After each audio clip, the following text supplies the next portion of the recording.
Callahan family head men's tennis coach, Ryan Sachire, and our other special guest and co-host, Pat Shields. Gentlemen, thanks for being on here tonight. Yeah, looking forward to it. Brian, thanks for having us, man. This is great. Absolutely. Well, and thanks to everyone on the call. We are excited to have you joining us from wherever you are tonight. Thanks for carving out a little bit of time on a Sunday night to join us. If you'll bear with us here at the beginning, it looks like a couple of our links have been sent around, so you may see some other things pop up on the screen, but we'll get cleaned up as we get going here. So thanks for being with us. My name's Brian Powell. I'm on my 7th year of being on the athletics advancement team here at Notre Dame. And the call tonight, a couple simple goals. We want to keep you engaged with the program, bring it to you where you are. That's always important, especially now. We want to thank you for your support.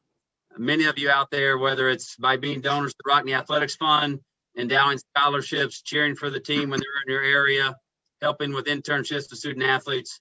Thank you for all the ways that you help us.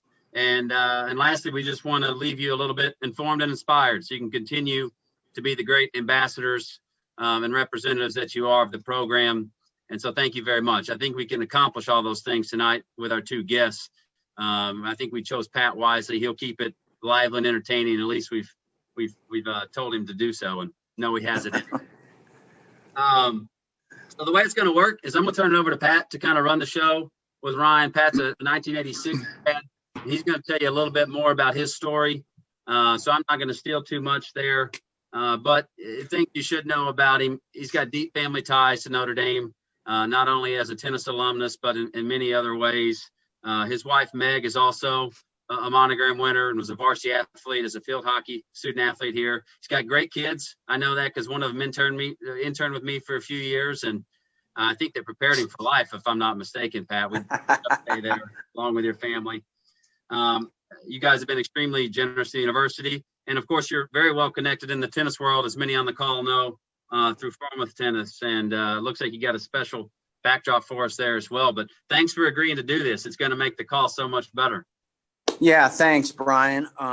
Yep, I'm a graduate in 1986. I've been a fan of the program and a fan of tennis since then, I've been following the Notre Dame men's tennis team. I know I've been stalking a lot of the players as they've gone through their career. My career back in the 80s, when you tried out for the Notre Dame tennis team, all the freshmen just tried out, and the winner got a spot on the team, and the finalist got to chart matches. So I was a good match charter my freshman year. Got some singles time my sophomore year, and then on my junior and senior year, I focused on finding a wife, which I was very successful at. Married Meg, class of 87. We have 4 kids 3 kids have graduated from Notre Dame, and 1 is still there. She is a senior, and yes, she did rush the field 2 weeks ago. So we were equally mortified and proud, knowing that, all those senior kids, they didn't get their senior year of tailgating. So it was nice for them to have that moment. And yes, some of her friends do have COVID, but they're fine. Yeah. I'm coming to you guys tonight from my business, which is Froma Tennis. And so I just wanted to show you our shop, because as tennis fans, I would hope that you would like this kind of shop. So we have our biggest suppliers are Nike and Adidas. This is kind of a showroom for the coaches and country club pro shop owners, retail shop owners. That's our customer base. We're basically B2B, and we supply the guys like Tennis Warehouse and Tennis Express and stuff when they're low on inventory. So that's the story there. But let's enough about me. This isn't about No, Pat. I got one more thing before we go on, and you gave me permission to do this, so I got to stop you. That's right. Well, I want to say thank you, and I hope I just want to share some good news at the top of the call with everybody, and I know it'll be others will have a sense of gratitude and be inspired as well. But we were asking Pat anyway to do this, but now I feel especially grateful and kind of notable that he's here, because he and his wife, Meg, this week committed to endow our assistant coaching position, which obviously Coach Greg Andrews holds right now, for the men's tennis program, which is an extraordinary, transformative gift. And we got to give a big applause to start.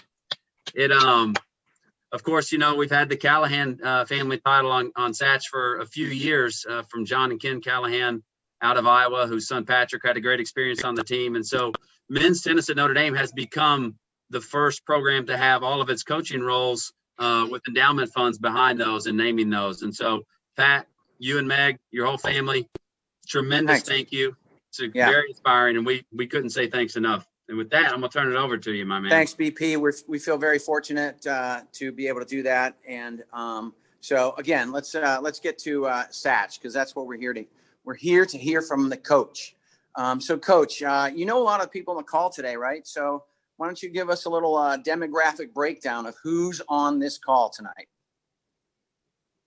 Yeah, it's pretty remarkable when you look at the RSVP list and the people that are logged onto this call right now, and just the many decades of Notre Dame tennis alums that our group tonight represents. You know, we have over a dozen from the Fallon era, double that, probably 25 to 30 from the Bayless era. And honestly, something that I'm really proud of is we have over 25 guys logged on who have graduated within the last 10 years from our program. And pretty remarkable. And I think that speaks to all the community that we're trying to build. And, you know, I think something that we're all a part of, which is really special. Yeah. And Brian was telling us earlier that as a percentage, the kind of program and the number of alums that are out in the, you know, have graduated from Notre Dame, are the percentage on this call tonight has beat a lot of sports on their Zoom call. So that's pretty cool. You know, you've been here for you're coaching for 15 years, you're head coach for 7 years, right? Tell us about the evolution of the program from the time you started and where you are currently. Yeah, you know, we've had a good run. Obviously, Coach Bayless and before him, Coach Fallon built certainly a tremendous legacy. Many of the guys that are, like I said, on the call played for those coaches and had incredible experiences, achieved great success. And, you know, I think over the last 7 years in particular, we've tried to build on that, not changing the foundation of what our program is about and what, frankly, all of Notre Dame athletics is about. But I think coinciding with joining the ACC at that time where Coach Bayless retired and I ended up taking over, we've had a good run over the last 7 years and put our program in a position to keep taking steps. We've taken a few steps in terms of national competitiveness. And look, our goal is to position the program at some stage to win a national championship and to be a consistent force among the top 5 programs in the country, let's say. And you know, we've achieved pretty good success. Like I said, we've taken steps to that. A thing that I'm super proud of is we've not taken any back steps in the academic performance from our guys. 100% graduation rate, 100% job placement rate. The leadership roles on campus that a number of our players have taken on. Currently have 2 officers on the Student Athlete Advisory Council, was maybe 5 or 6 officers total. 2 are from the men's tennis team. And those little things, I think, in terms of just being a part of the community, being a part of Notre Dame, and again, trying to be as competitive as we possibly can be at the highest level, something that we're trying to do. And we got a great group of guys that are going to keep elevating this program forward. Well, I tell you, it's interesting that you bring up the academic point about it, because I was lucky enough to have 2 guys, I think they're on this call, Nate Griffin and Daniel Rail, interned for me. They did a micro internship and they came into Pennsylvania just to give them some experience. And that's one of the things that we can do as alumni to support the current student athletes, because they're always training. They, you know, just a 2-week internship, a 4-week internship means a lot to them, because they learn a little bit of the language of business and they get some exposure. But yeah, Daniel and Kyle, I don't know if you guys remember when you first came in on Memorial Day, and since we weren't open as a business, I made you clean my garage, and so it was you gave back to me. I appreciate that. Well, both Nate and Danny are doing really well right now. Nate's in Cleveland, Danny's back in Indianapolis. You know, both working in business, and they said that one day cleaning out your garage was something that really meant a lot to their experience, and kind of gave them that fast track towards success here. I need him for another 2 weeks, by the way. Hey, so the other, I think Brendan Kempen's on this call, and I remember him on your team, and his brother, and their dad, who was a president of Head Racket Sports, is a good friend of mine. So I know Brendan has a great job out in San Francisco. He's in Silicon Valley, I think, and he's doing great. So it's a lot of great stories out there, and we'll get to some more of them. But in the meantime, we wanted to show you guys a 1-minute video. This is a synopsis. This would go to a tennis recruit right now. And we're going to send you all a link to a 4-minute longer recruit that's more about Notre Dame that you guys know all about. But we just wanted to cue up this 1 minute of tennis highlights on the recruiting for a tennis player.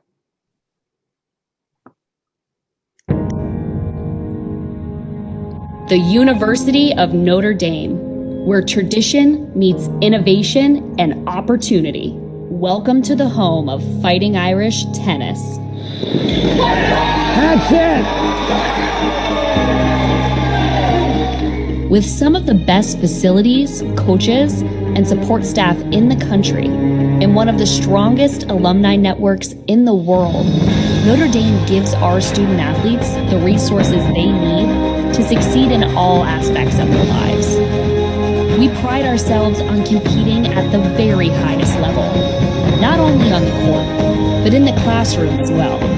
Earning a Notre Dame degree can open doors we would have never thought possible, and it will impact the rest of your life.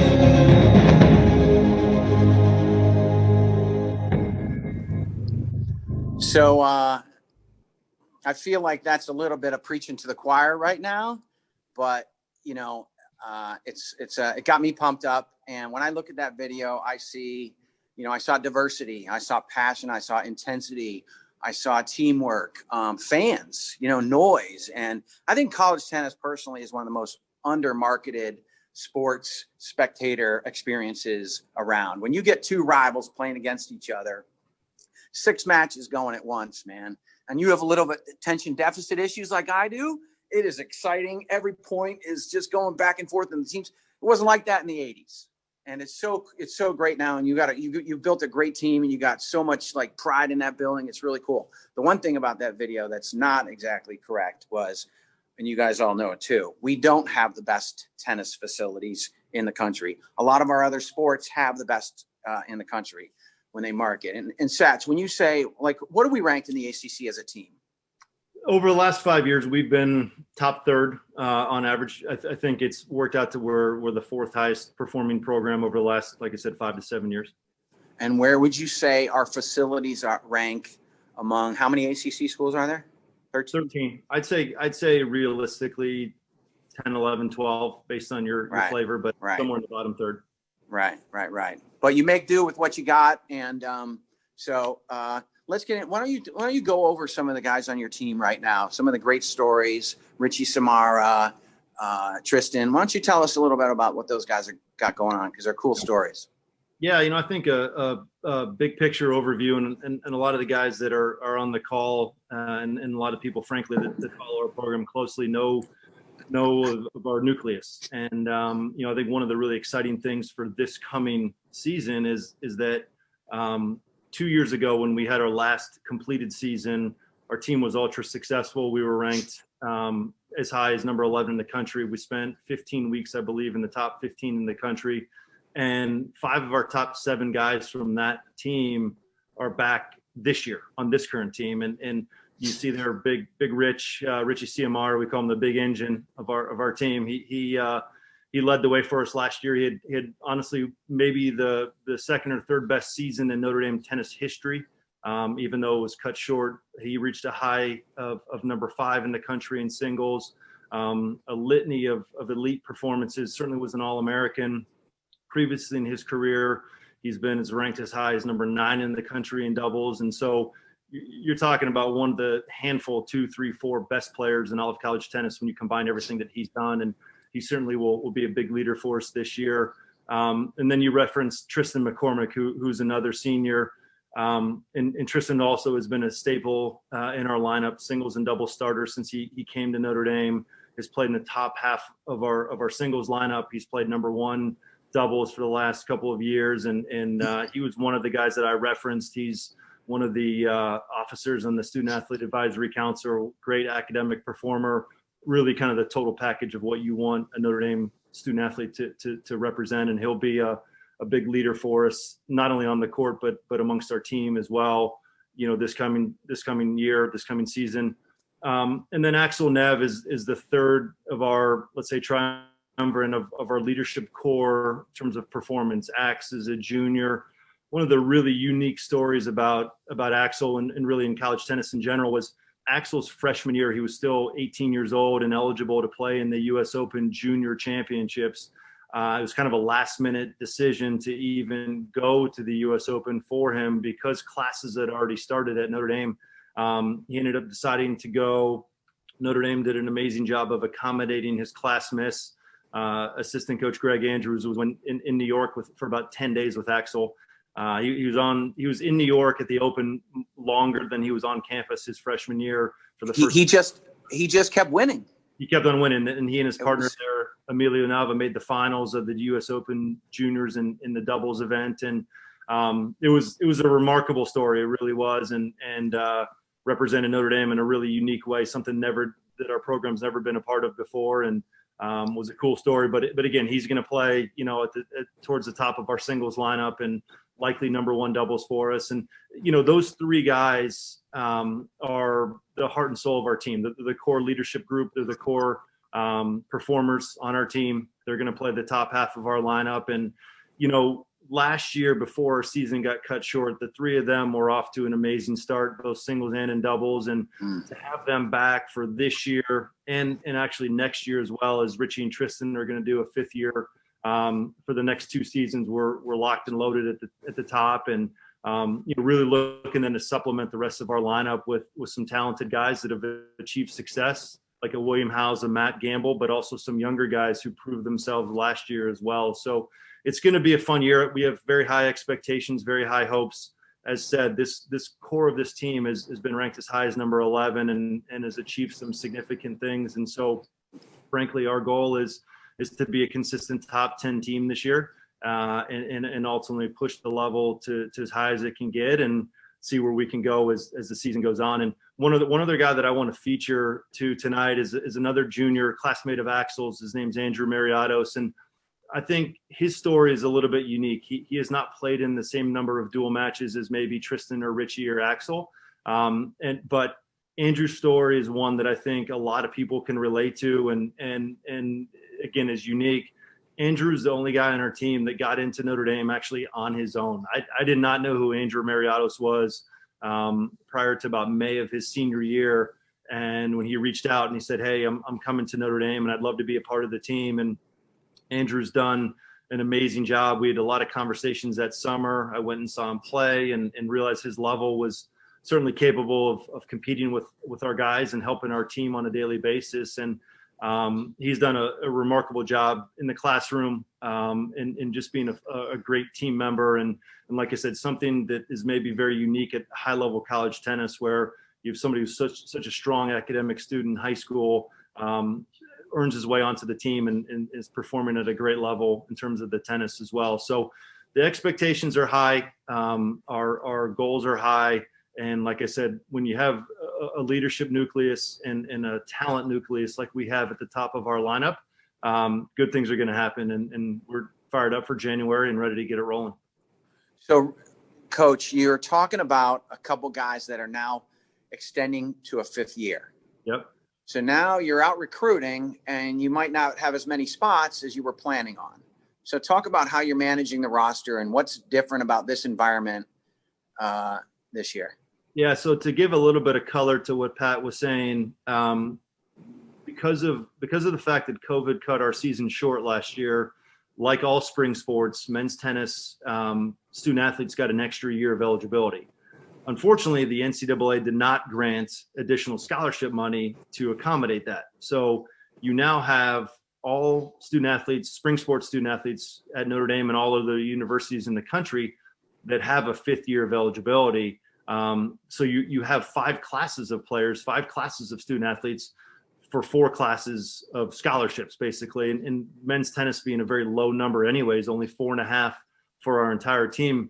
To your point, Pat, roster management is a big key and a big question mark. One of the things that I'm honestly really proud of is the fact that seemingly all of our top guys want to come back for 5th years, and we've had tremendous outreach from players from other programs that want to do 5th years at Notre Dame. Obviously, the big draw is the academic piece, the value of the Notre Dame degree, but at the same time, I think the experience being in the program and trying to achieve the special things that we're trying to achieve. But it is a challenge. And so the kids, honestly, that I think we all feel a little bit sorry for, the recruits in the junior class and sophomore class in high school, because there's less opportunity, there's less scholarship money than there's been in the past, because again, you have all these kids that want to come back for 5th years, not only Notre Dame, but other programs too. So managing that roster and putting together our best competitive team for the next couple of years, but also too thinking about the long term and what's our program going to be like, what's our team going to be like 3-4 years from now. You still want to continuously bring in high level recruits, freshmen, sophomores, right, et cetera. Right. So you're building for the future, but at the same time, wanting to strike when the iron's hot, and when you have great players and great kids that you want to have as long as you can in your program. So, if you were going to lose a recruit, or, in the last few years or in the few years going forward, what do you think would be the main reasons you lose a recruit? Let's say you and a couple of schools, right? Definitely, we obviously have the challenge of the warm weather schools always, dominate, right? Yeah. So recruiting it's an interesting combination, right? So I saw a video in the Notre Dame Stadium a few weeks ago at the Clemson game. Jerome Bettis talks about it, and I think many people on this call have probably seen it, where Notre Dame doesn't recruit, it selects, and I think there's part of that's true. But there's a very niche combination that are appropriate for our program, and the guys that have played certainly in the more modern era, clearly fit that category, where it's the admissions selection process is challenging. Kids need to have a very high pedigree of academic background. And at the same time, again, our goals are super high from a tennis standpoint. So finding that combination of kids that can get into school, handle the work, and want that combination of not only pushing it tennis wise and trying to be the best they can on the court, but want the academic demands that Notre Dame has too. There's a self-selection that goes on, and that's great, right? That's what we're about as an institution. That's what we're about as an athletic department, and that's what we're about as a program. And so that certainly weeds out quite a few people. And then, I think maybe weather a little bit, but again, the kids that we're looking at are coming to Notre Dame for the right reasons. And I had actually a conversation with a recruit yesterday from a country in Europe, and he's deciding between us and one other school. And, he was saying, yeah, I'm just not sure about, the fit in terms of South Bend or smaller campus, whatever. I'm like, you know what? You choose to go somewhere else because of those reasons, that's fine. We want you to come because of the reasons of the tennis and the academic piece. And so again, I think in terms of losing recruits, weather may play a factor, but more than that, I think it's finding the right fits that want both of what we're all about. Yeah, and your roster comes from all over, right? Yeah, all over the country, and not just the Midwest. Correct, all over the country. Yeah. Greg and I have begun to recruit internationally a little bit more, as the world of online school grows. I think there's some really good platforms where kids can get a great education and also play globally in terms of tennis.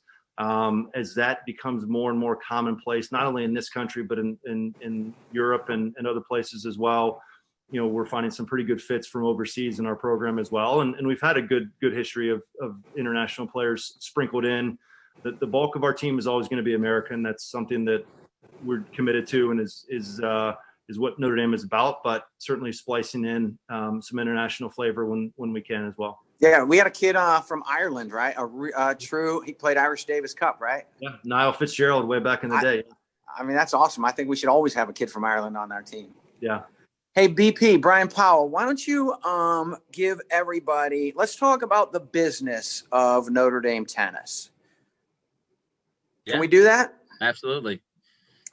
You mean to put a slide up, or you want to speak to something and then I do it? How you want? No, go ahead. Why don't you pop that slide up right now? All right, 1 second here.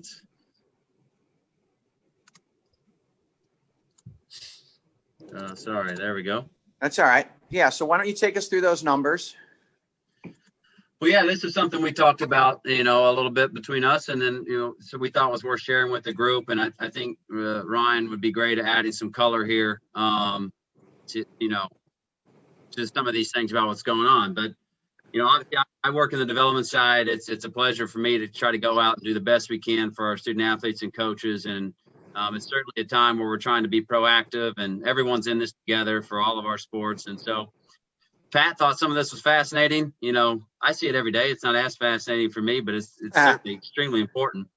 But he just wanted to give you guys a glimpse of what goes on with the program, what inputs go into it, and then where do we need to be. And, there are obviously some things before you even get into COVID about how college athletics is built, which is generally off a couple of basic, large revenue streams. In Notre Dame's case, obviously football being the primary avenue, and we're not really a profit sport on basketball or hockey. And so that's what makes business go for all of our sports. And so even before COVID, we were talking about how do we make sure we make these opportunities happen for kids on into the future? How do we make sure they're excellent now and build things to be sustainable? And so we talk about things like endowing scholarships and the budget and getting people in the Rockne Athletics Fund. And, you can see some of these here, and I can get into some specific data points, but without drowning on and on, I mean, I'll stop right there for a moment, Pat or Ryan, for any comments or questions you guys have. And so you can see where we are. Yeah, I think to frame this, one of the points we'd like to make is, you're hearing a lot about, what went on at Stanford, all those teams they cut. Sach, how many tennis programs have been cut? Yeah, so throughout the country, because of the COVID crisis, let's say, there's been 60 college tennis programs cut, including 2 Power 5 men's programs at Minnesota and Iowa. So, it's obviously a real thing for Olympic sports, and particularly ours, when you see something close to home where, again, you have Power 5 programs being cut. Okay.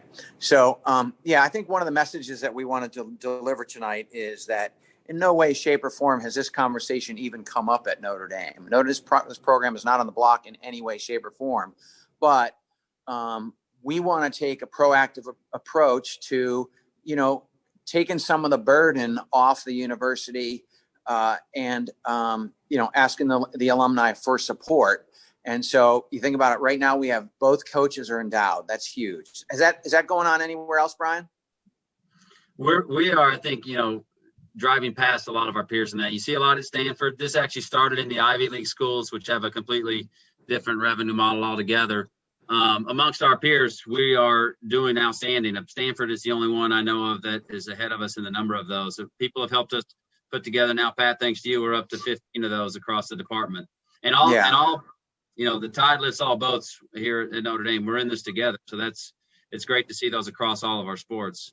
And I also sit on the athletic council for student athletes. So I have the opportunity to sit in the meetings with the athletic department and the development department and, hear what's going on, the big picture of Notre Dame. And, I might've thought before I'd been in those meetings that, the football program made so much money that, they could just support everything. And it's just not the case. I mean, Notre Dame gives away a lot of needs scholarships. And that's just going to continue going forward because they accept students without knowing their need. And so there's just a lot of pressure. They will not dip into endowment to fund this stuff, even with the COVID, the administration. And I also get to sit in meetings with the top leadership. And we have super impressive leaders of our university, and they're committed to not touching that endowment. They're just not going to do it. So right now we are at, if you see on the bottom, which I thought was interesting, 66 of our 206 tennis alumni made Rockne gifts in 20, and so that's a little below average for other sports at the university. And I think our target here should be getting that to about 50%. I think it's in the low 30s now. And so, you'll go forward. And I know this is kind of an educational call and an update call. And we'll be talking to individuals on different levels of support going forward. But we just wanted to kind of share with you, what the business of Notre Dame's tennis business is. Okay. Yeah, and there might be some questions there. I can't see my question tool right now, Pat, but I'd be remiss if I didn't say, and I think we might get to some more about 2021 on the schedule and some other things on the tennis side. But from my point of view, to kind of put a bow on this from my side, and Sach could talk about it. I mean, I know that a couple things. Ryan's always talked a lot, and I think it's very important about that Rockne piece, which is when you have the facility deficit, it's so critical to make sure the student athletes are having this great experience as a way to deliver with the facility deficit, the best experience we can and be as competitive as we can. There are people out there in those endowed scholarships. I want to thank you families out there who are doing that, who are still, contributing on those commitments, and that will continue to grow from that side. The Hassara family on the endowed budget piece. And I just, really just want to say thanks and say that we're, everyone's working on this for all of our sports, and, anything that you guys have questions about or want to have further discussion on, certainly reach out to our office afterwards. But if there was a question, I got it's about a question being on the protocol, I can click back to that. But Sach. Well, let me ask Sach.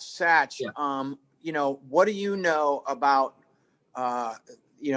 what might be hitting your department based on what's going on with, the lack of revenues from due to the COVID? So is that something that's real right now to you?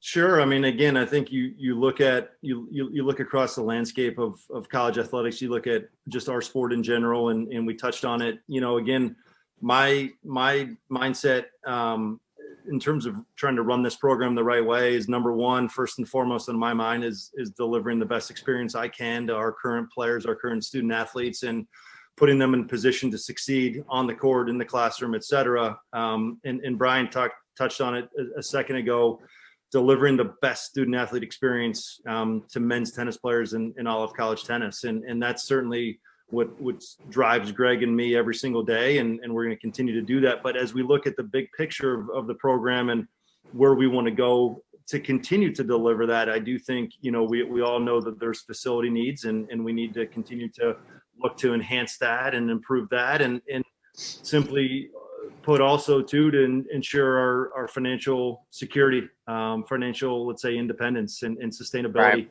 So ticking those boxes on the right there is something that's going to be a big priority for our program, for me, in terms of ensuring that the next generation and generations after that of Notre Dame tennis student athletes are not only have a great program to come to and to play in, but hopefully in an enhanced facility in ways that can increase our experience for them.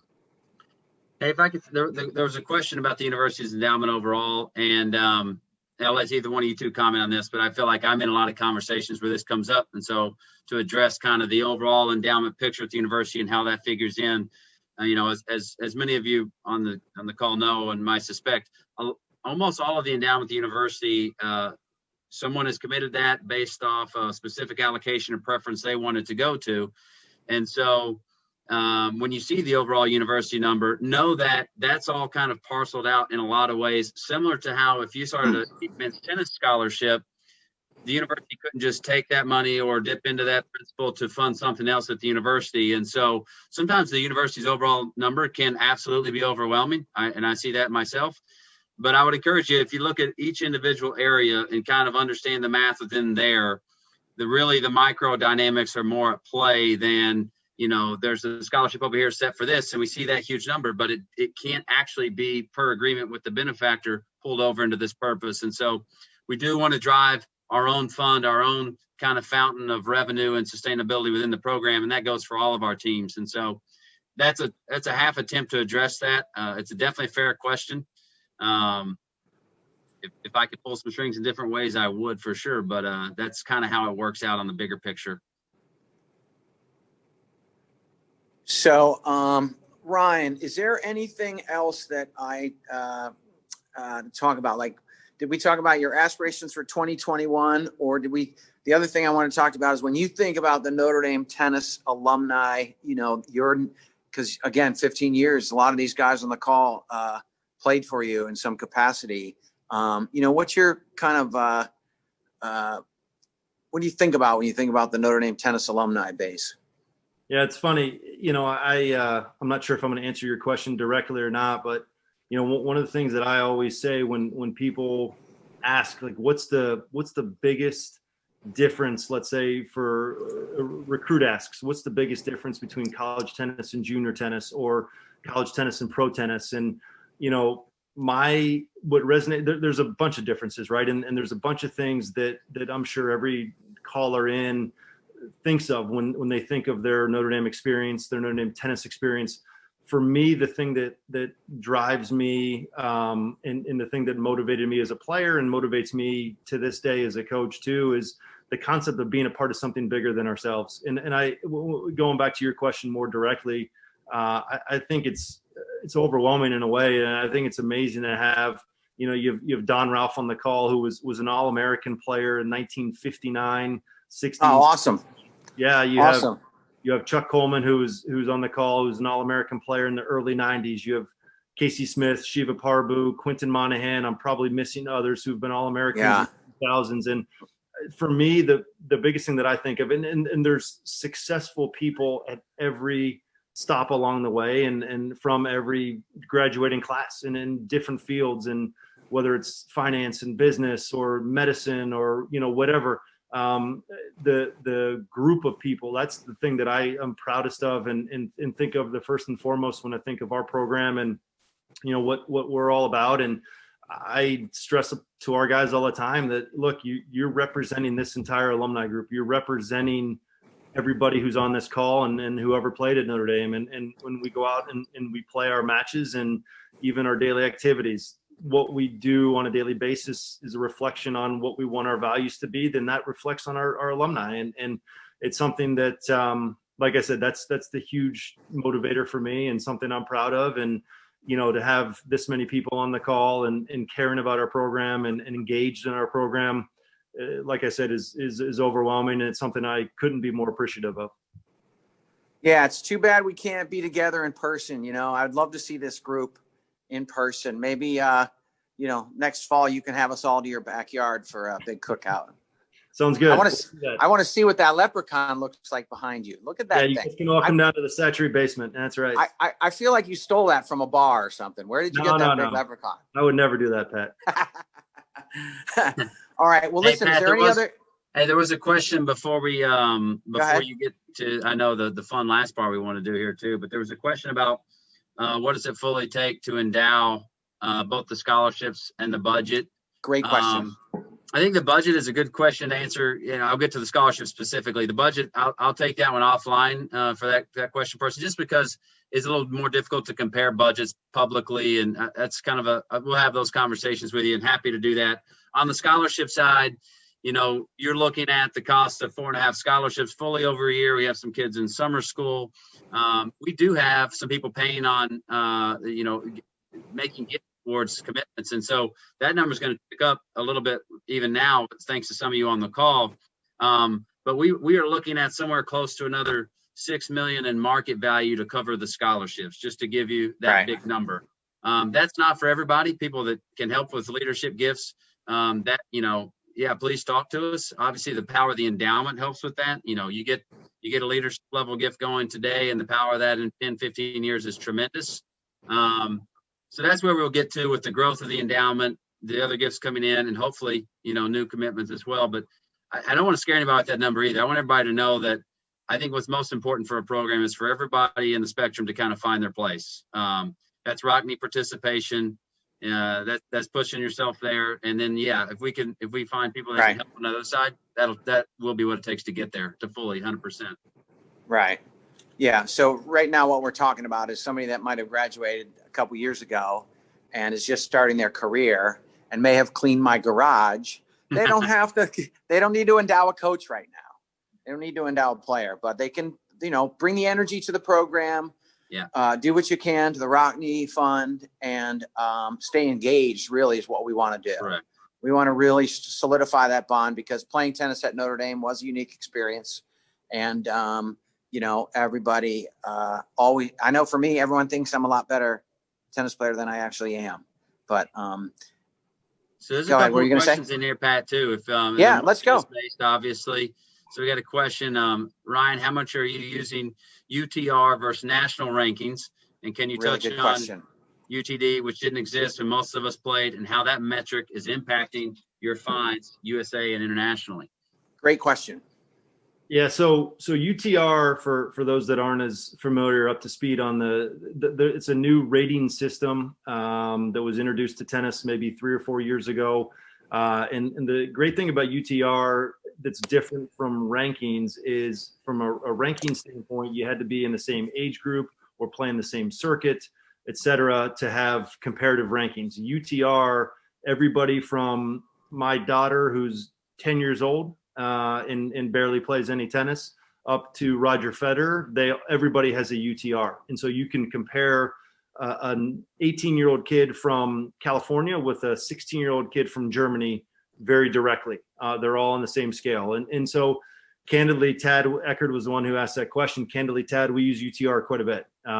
There's not one ranking system that, again, brings everybody that we're recruiting together. UTR does. And so, again, UTR is honestly a big tool. Nothing is foolproof. There's ways to kind of game every ranking or rating system out there, just like every sport, I'm sure. But we try to watch kids as much as we can, interact with them. So much of it's the fit for our program and for our school. But in terms of that initial competitive analysis, UTR definitely is something that we rely on, probably more so than any other ranking system. Brian, I think you had another question. I was hoping you would take this one. No, you want me to read it? All right. So this one is, Ryan, how many lbs have you lost, and are you back to your playing weight, and can you share with us the secret? The secret is, there's no secret. I try to work out because I don't want to drink heavily every day to burn the stress and everything else. But no, I've lost like 15 pounds in the last couple of years, and trying to keep it off every single day. I'm nowhere near my playing weight, and Greg Andrews is the one who's the fitness guru on our staff, and he would laugh if he saw that question. So that's funny. Okay, any other questions, Brian? I think that's it from our Q&A panel. If anything else comes back up, Pat, I'll pop on to make sure you see it. But no, I love the input. Clear. All right. Well, we'll close this out. We'll let everyone get back to Masters highlights or some football. So, Coach, I got some quick questions for you that you have 5 seconds to answer each question. Bring it on. And it's about your tennis alumni. Okay. Can't wait. Or your coaching or your whatever. All right. Biggest rival. Michigan. Biggest win as a head coach. Combined, tied. North Carolina was number 1 in the country. 2016, we beat them at home. Texas was number 7 in the country. We beat them on the road in the first match ever played in their $25 million new tennis facility. So those were 2 really watershed moments and awesome. Wow. Wow. That's amazing. Congratulations. Okay. Most ridiculous line you ever heard one of your players say on the tennis court. I hope the guys that were on the team in the 2010 to 2012 era are listening right now. But Matt Johnson, one of my favorite players to ever play for us, was a good tennis player. He was not a budding professional by any stretch of the imagination. Did have a weakness in his serve, but one day at practice, after double faulting for probably the 20th time in a set, uttered the words, "You would be top 50 in the world if you only had a serve." So I thought that was, I fell over laughing. It was amazing. Great. Best strokes, best player with the best strokes in the last 20 years. Ashok Raju, no question about it. Couldn't find the court for his first 3 years of his Notre Dame career, but he looked great doing it. He's one of my best friends, so I can take shots here. But no, Ashok looked pretty. You shouldn't watch where the ball went, but at the end of his career, he found his groove and was a huge impact player in a team that was a great top 10 in the country team. Biggest rivalry with players, two players on your team? I hope these guys are listening to or watching this as well. But again, from the same era, early 2010s, we all that were experienced that knew Patrick Callahan and Takashi Yoshi had the biggest rivalry in practice. Cheating, accusing each other of cheating, throwing rackets. It got heated. It was awesome. I mean, when Coach Bayless would say, "Hey, Patrick and Takashi are playing one another today in practice," like it was, I was so excited. It was amazing. It was drama from point one. It was great. Yeah, that's great. Okay, who's your biggest social media star of all your alumni? Dougie Barnard and his fitness videos. Doug's a legend in his own mind and in ours too. He's amazing, but his social presence was amazing. That's funny. All right, last one, and only tennis players would understand how important this is. What's the worst line call you ever saw? The worst line call I ever saw. Oh, geez, oh man! It probably took place in the Takashi Patrick Callahan one of their challenge matches. Maybe when the year that spring break to make the travel squad to go on spring break was on the line, and yeah, I got that got real heated that day. That's funny. All right, thank you, Brian. You got one more question? One more question came in. I know we touched on the top 10 aspirations there, Satch, but obviously a different kind of year coming together. Maybe we just close out with a little bit on what is actually shaping up 2021 schedule wise, and what is it going to look like for us, and what can we be excited about? I can confidently say we're going to play ACC teams, and the hope is we get to play everybody in the ACC. I think we will. Beyond that, who knows? We just found out Friday night that the Big Ten is going conference only. So that's obviously a huge part of our out of conference schedule. We'll have to look to see if we can play a couple more, maybe northern SEC schools that we don't typically play, a Vanderbilt, a Tennessee. We usually do play Kentucky. We're going to have to be creative. But again, with the changing landscape in our country right now relative to COVID, I think your guess is as good as mine. We're working with the ACC. They're working hard to. One great thing, we're in the best tennis conference in the country. Undoubtedly, the ACC falls in that category, like it is for many sports, but certainly men's tennis. It's elite, and our conference officials know that, and they want to protect the ability for our program and all the others in our conference to really compete at the highest level nationally. And so, opening up the doors within the framework of health and safety, but open up the doors for us to have as competitive a schedule as we can play. We'll get that opportunity. What that looks like, we'll find out. But we're raring to go. I think the thing that I'm going to sell our team on when we come back in January is being the best versions of ourselves that we can possibly be. Control what we can control, which candidly, that's your point. A ton. It isn't a ton right now. We can't control what goes on the outside. We can control what we do on a daily basis. If we do that really, really well, we're going to be proud of our efforts, regardless of what that looks like. And at the same time, it's going to position us to be the best team we can be when we do start competing again. So would there be a national championship? I mean, would there be the tournament at the end of the year right now? Yeah, I'm pretty confident because it got cut short last year. They're going to make every effort. The NCAA, the ACC is going to make every possible effort to have an NCAA championship, to have a conference regular season, a conference championship. It may be reduced. It may be a little bit different. It may look a little strange. It may be delayed. Who knows? I mean, all these things are possibilities. I think if anybody tells you they have a good handle on what it's going to look like, it's probably but again, I do think that there will be a season. I do think there will be a tournament. I do think that it'll be a competitive scenario, and we've got to be ready to go. Well, Coach, I know it's a challenging time for you, and just listening to you and how you're dealing with the situation right now, and the kids, and just being the best version of yourself. I'm glad you're running our program, man. So keep up the good work. Appreciate all you do. And Pat, I just want to say one thing for you, close, man. Thanks for doing this. Sincerely appreciate it, and obviously the gift that you and Meg gave our program within the last few days is just tremendous. It's a huge help, a huge bonus. And again, can't thank you enough for your support and everything you do. Yeah, thanks, buddy. And Greg Andrews, I know you're listening, assistant coach. You owe me a beer next time I see you. Can't wait, Pat. Thank you so much for what you've done for our program. Yeah, man. Always been a fan of yours. Thank you.